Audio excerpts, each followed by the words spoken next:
आजकल मुझे जो कमेंट बॉक्स में ज़्यादातर सवाल पूछे जाते हैं वो इस रिगार्डिंग है कि भारत में जो कोविड-19 की वजह से इलेक्ट्रिकल व्हीकल सेगमेंट पर उसकी जुड़ी इंडस्ट्री पर क्या फ़र्क पड़ेगा।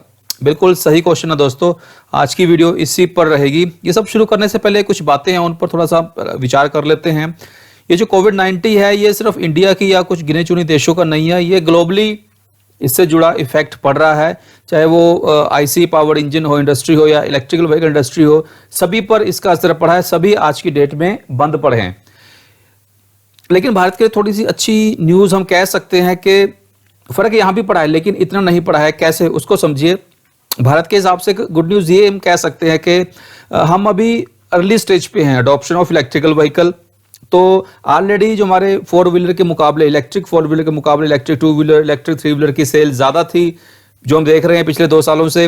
और वो ऑलरेडी कुछ ना कुछ हम उनको अफोर्डेबल कह सकते हैं। इलेक्ट्रिकल कार को हम अफोर्डेबल नहीं कह सकते, लेकिन कहीं ना कहीं 2 और 3 व्हीलर हमारे अफोर्डेबल सेगमेंट में आ जाते हैं। तो उस पर ज़्यादा फर्क नहीं पड़ेगा आगे चलकर भी। जब सब कुछ ठीक हो जाएगा ये सेल फिगर दोबारा अपनी लाइन पर आ जाएंगे। इसके अलावा हम एक और जो बड़ा फैक्टर है कि अगर हम चाइनीज या यूरोपियन कंट्रीज की बात करें जिन्होंने इलेक्ट्रिकल व्हीकल सेगमेंट पर उससे जुड़े इकोसिस्टम पर लिथियम आयन बैटरी प्लांट पर बहुत ज़्यादा खर्चा किया है, बिलियंस ऑफ बिलियंस डॉलर खर्चा किया है, उन पर इस चीज़ का ज़्यादा इफेक्ट पड़ने वाला है। इंडिया पर नहीं। जो इंडियन कंट्रीज है या इंडियन कंपनीज है इलेक्ट्रिकल व्हीकल से जुड़ी, वो जितना उन्होंने इन्वेस्टमेंट की थी उस हिसाब से वो उनको ज़्यादा इफेक्ट नहीं पड़ेगा और वो बड़े आराम से इस बिजनेस को कंटिन्यू करेंगे। एक बार जब कोविड-19 से जुड़ा ये दिक्कत ठीक हो जाएंगी, इंडस्ट्री खुल जाएगी, तो ये बिल्कुल उसी पेस से दोबारा से कंटिन्यू कर पाएंगे इंडिया से जुड़ा जो भी इलेक्ट्रिकल सेगमेंट है। ये तो था आपके जो बेसिक क्वेश्चन था उसका आंसर, लेकिन उसके जुड़ा कुछ और फैक्टर है, हम आज उन पर भी बात करेंगे। टोटल 3 फैक्टर और है जिस पर हम आज बात करेंगे। सबसे पहले बात करते हैं कि हम एज ए हम भारतीय, हम इंडियंस, या हम अपनी बात करता हूं, हम इलेक्ट्रिकल व्हीकल को अडॉप्ट करने के बारे में कब सोचते हैं। बिल्कुल जब कच्चे तेल की कीमतों में बहुत ज़्यादा इजाफा हो जाता है, पेट्रोल का प्राइस 70-80 रुपए तक पहुंच जाता है, तब हम थोड़ा सा सोचते हैं यार इलेक्ट्रिकल व्हीकल खरीद लें। या पोल्यूशन लेवल बहुत ज़्यादा बढ़ जाता है, लाइक मेट्रो सिटीज़ में, दिल्ली एनसीआर, मुंबई में, जहाँ सांस भी नहीं लिया जाता है, तो वेरी वर्स्ट कंडीशन आ जाती है एयर पोल्यूशन की, तब हम सोचते हैं कि यार इलेक्ट्रिकल व्हीकल को अडॉप्ट करना चाहिए। लेकिन करंट सिचुएशन में कच्चा तेल भी सस्ता है, पोल्यूशन लेवल भी बहुत ज़्यादा इंप्रूव हो रखा है, तो आज के डेट में इलेक्ट्रिकल व्हीकल के बारे में सीधा सा मैं साफ कहता हूँ कि कोई नहीं सोच रहा हूँ। मैं यहाँ हम अपनी बात कर रहा हूँ, मेरे अपने जैसे जो भाई लोग हैं उनकी बात कर रहा हूँ।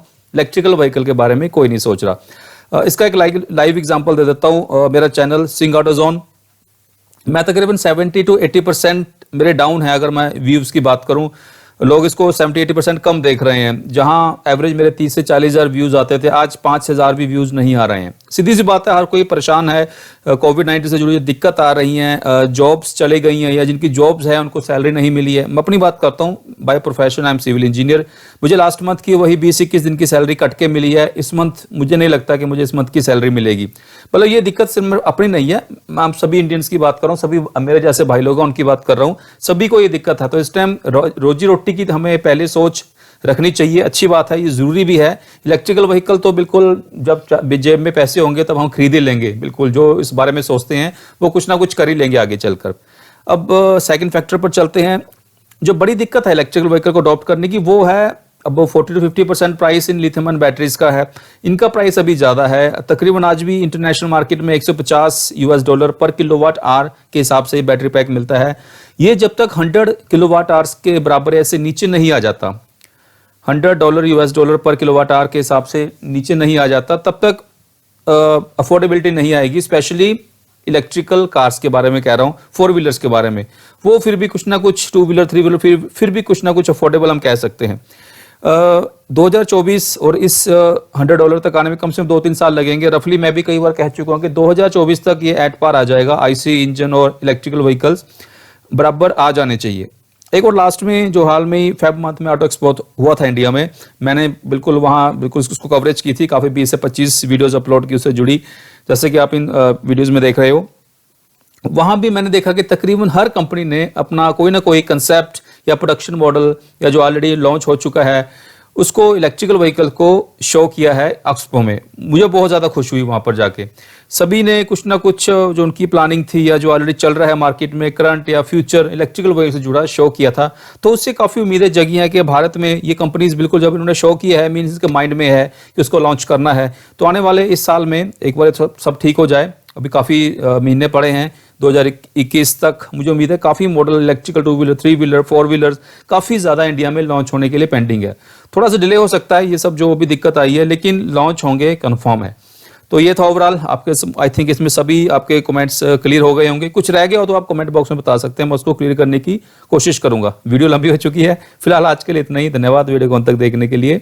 जय हिंद।